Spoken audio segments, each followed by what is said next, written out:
that Gabriel is not really in the mix to start at all, and he could get traded. No arm strength, doesn't move out of the pocket, and so it's a bad combination for a shorter quarterback. The Browns' quarterback room just got blown wide open. Insider Mary Kay Cabot is now reporting that Dylan Gabriel is not in the mix to start in Cleveland, not competing, not close, and the front office is ready to move him for a late draft pick. Think about that. 1 year ago, this was supposed to be a real battle. Today, Shadur Sanders owns that room and Gabriel is on the trade block. So what happened? Who calls for him? And what does this mean for Shadur? Let's get into all of it. Let's start with what actually got reported, because this is not a random fan theory. Mary Kay Cabot covers the Browns closer than anyone in the Cleveland media. She has been the paper of record on this team for decades. When she puts something out, the building usually knows about it. And her report is blunt. Dylan Gabriel is not really in the mix to start at all. Read that again. Not in the mix at all. That is not a guy losing a close competition. That is a guy who has been quietly removed from the conversation entirely. And the second part of her reporting is the part that turns this from a depth chart note into a trade story. Cabot says Gabriel could get traded for a late draft pick. The Browns are not hanging a for sale sign on him at a premium price. They are signaling that if a team calls with a day 3 pick, Cleveland listens. That is about as close as a front office ever gets to confirming a guy is available without holding a press conference about it. Now put that next to where Shedeur Sanders sits. Shadur is in the actual competition. He is the guy the coaching staff is evaluating for the job. He is the guy who took the room over last season and never let go of it. So when people ask why Gabriel is the one on the block, the answer is simple. The Browns watched both of them in the same building, in the same offense, with the same coaches grading the same tape, and one of them separated. Remember, Cleveland spent a third-round pick on Gabriel. Front offices do not give up on third-round picks lightly because trading one a year later means admitting the pick missed. Andrew Berry is doing it anyway. That tells you the internal evaluation is settled. The staff saw enough of Gabriel next to Shadur to know the gap was not closing, and once a front office reaches that conclusion, keeping the player around only burns a roster spot and invites awkward questions all season. So the report is real, the direction is clear, and the reason is sitting right there in the quarterback room. Gabriel did not lose his spot to a coin flip, he lost it to Shedeur Sanders. Here is the report in the source's own words. Dylan Gabriel trade rumor. Mary Kay officially reports that Gabriel is not really in the mix to start at all, and he could get traded for a late draft pick. I've been saying this for a little while now. I'm glad that it's starting to get more national buzz. It's getting reported in the media here because I do think that's the most likely case for how this thing plays out with Dylan Gabriel. He is not in the mix to be the Browns starting quarterback. Okay, it's Shedeur, maybe Watson, and whoever else they bring in externally, right? And remember, you can go back. I literally said that verbatim. I reported this weeks ago. There's me, my Rockin' Jean shirt at the time. But hold on. How does a third-round quarterback fall completely out of the mix in 1 year? The tape answers that. Because here's the thing. This did not happen in a meeting room. It happened on the field, in front of everybody, week after week. Go back to Week 11 last season against Baltimore. Gabriel was the starter that day. He left the game at halftime with a concussion, and Shedeur Sanders came in cold off the bench against one of the best defenses in football. And Shadur never gave the job back. Not next week, not the week after. 7 starts to close the year. That is the single most important fact in this entire story. When Gabriel went down, the Browns got a live look at the alternative, and the alternative made it impossible to go back. Now, Shedur's rookie numbers were not perfect. Around 1,400 yards, 7 touchdowns, 10 picks, rookie stuff on a bad roster. But inside those 7 starts was a game that changed how the building saw him. Week 14 against Tennessee, 364 yards, 3 touchdown passes, plus a rushing score. A 5th-round pick putting up a stat line like that behind that offensive line told the coaches something the box score cannot fully capture. The ceiling is real. Gabriel's problem is the opposite. His issues are not the kind that get coached out. The source video says it straight. No arm strength, does not move out of the pocket, and when you are a shorter quarterback, that combination is fatal.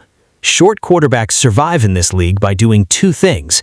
They create outside the pocket, like Kyler Murray, or they get the ball out with elite velocity and anticipation. Gabriel does neither at an NFL level. That is not a slump, that is a profile. And ESPN's Jeremy Fowler had already hinted at the ceiling months ago when a coach told him Gabriel projects as a backup in this league for a long time. Read that quote carefully. A backup for a long time. That is a compliment and a verdict in the same sentence. The league sees a career clipboard guy. The Browns see the same thing. And you do not hold a quarterback competition between a future franchise bet and a career backup. You end it, which is exactly what Cleveland did. So no, Gabriel did not fail some vague standard. He failed a direct comparison. Shadur Sanders was in the same room, running the same installs, throwing to the same receivers, and the film separated them so fast the competition never really existed. Listen to how the source describes exactly why Gabriel is done in Cleveland. For how this thing plays out with Dylan Gabriel, he is not in the mix to be the Browns starting quarterback, okay? It's Shedeur, maybe Watson, and whoever else they bring in externally, right? And remember, you can go back. I literally said that verbatim. I reported this weeks ago. There's me, my rock and jean shirt at the time. Gabriel is out of the mix. I told you, we saw the sample size, just doesn't have the makings of a successful quarterback to start in this league, quite frankly. No arm strength, doesn't move out of the pocket, and so it's a bad combination for a shorter quarterback. I think the Browns are moving on. Now, who would actually trade for Dylan Gabriel at this point? Now, rewind to one name. The coach who fell in love with Gabriel in the first place is not in Cleveland anymore. He is in Atlanta, and that changes everything about where this trade goes. Kevin Stefanski. That is the whole trade market in 2 words. Remember how Gabriel got to Cleveland in the first place? Stefanski handpicked him in the 3rd round. He loved the college production, loved the processing, and loved the fit for his system. Then Stefanski was gone, replaced by Todd Monken, and Gabriel instantly became another coach's guy on another coach's roster. That is the quiet killer for mid-round quarterbacks. Their value lives inside one coach's head. When the coach leaves, the value leaves with him. But here is where it gets interesting for Cleveland. The coach did not retire. He took the Atlanta Falcons job, which means the one man in football who genuinely believes in Dylan Gabriel is now running another team's quarterback room and has every reason to pick up the phone. If any trade happens, that is the call. The source video says the same thing. If anyone makes this deal, why wouldn't it be Atlanta?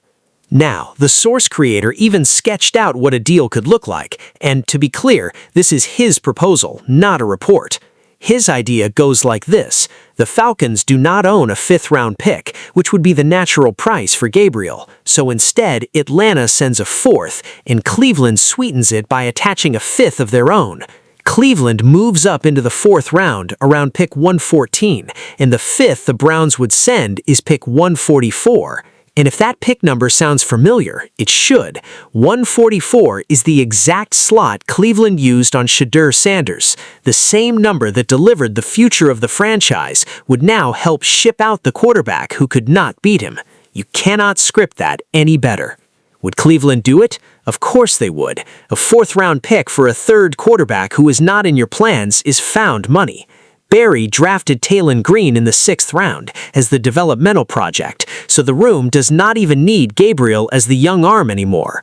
Watson is the veteran contract nobody can move. Shedeur is the competition.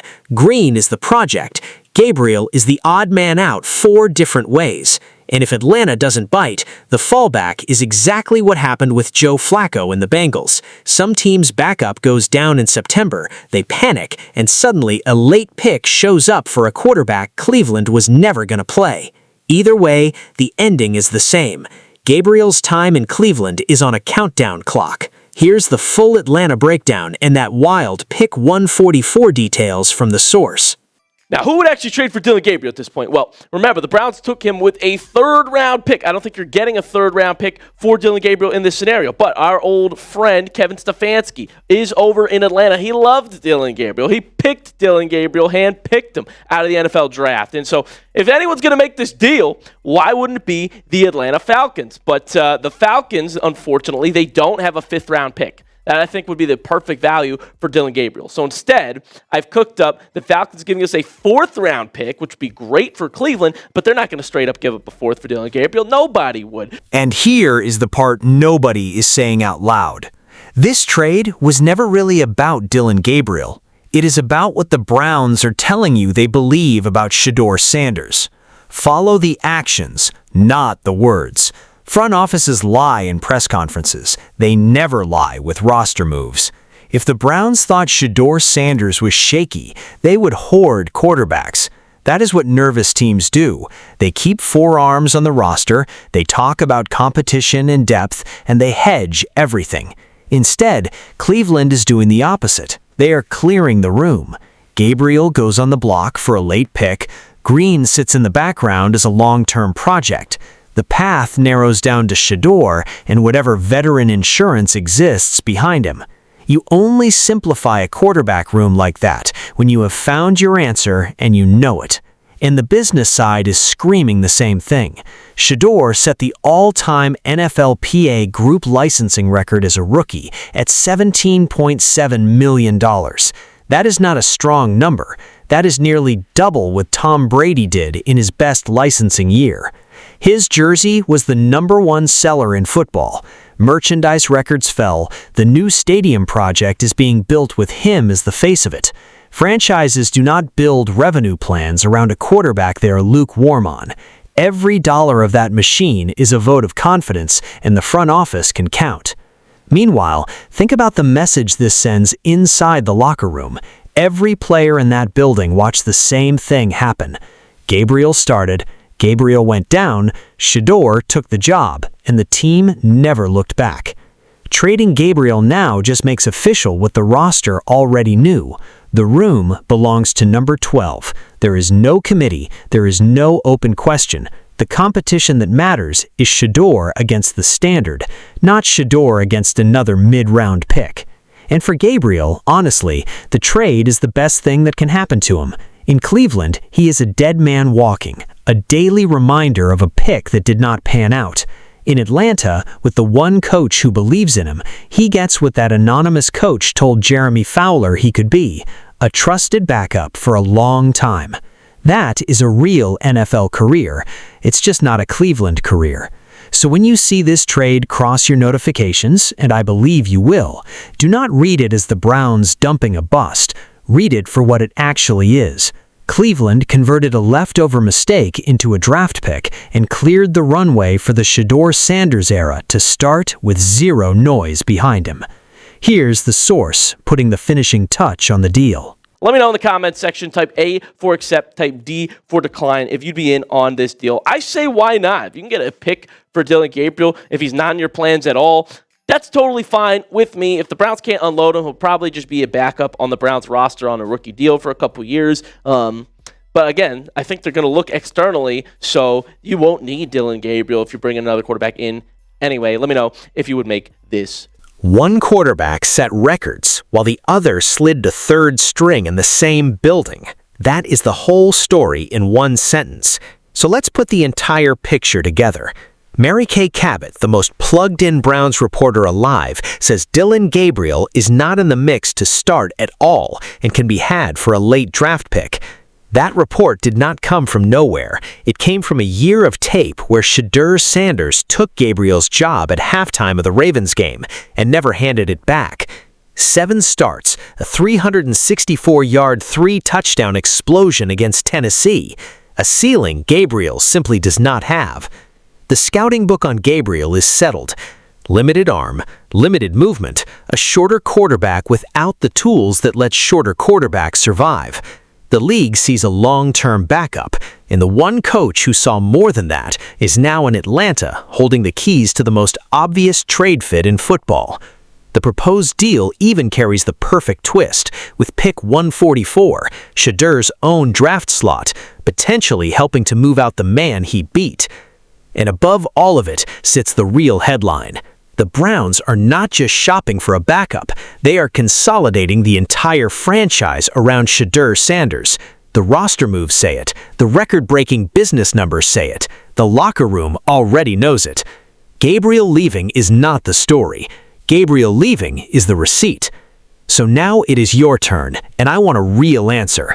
If you were Andrew Berry, do you take a day 3 pick for Dylan Gabriel right now, or do you hold him as cheap insurance behind Shadur for 1 more year? Type trade if you ship him out. Type keep if you hold him.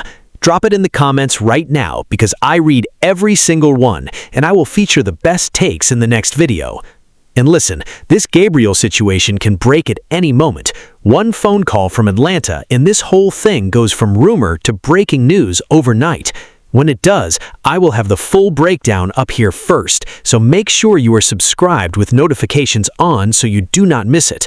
Do you trust the Browns to get this right? Smash like and subscribe.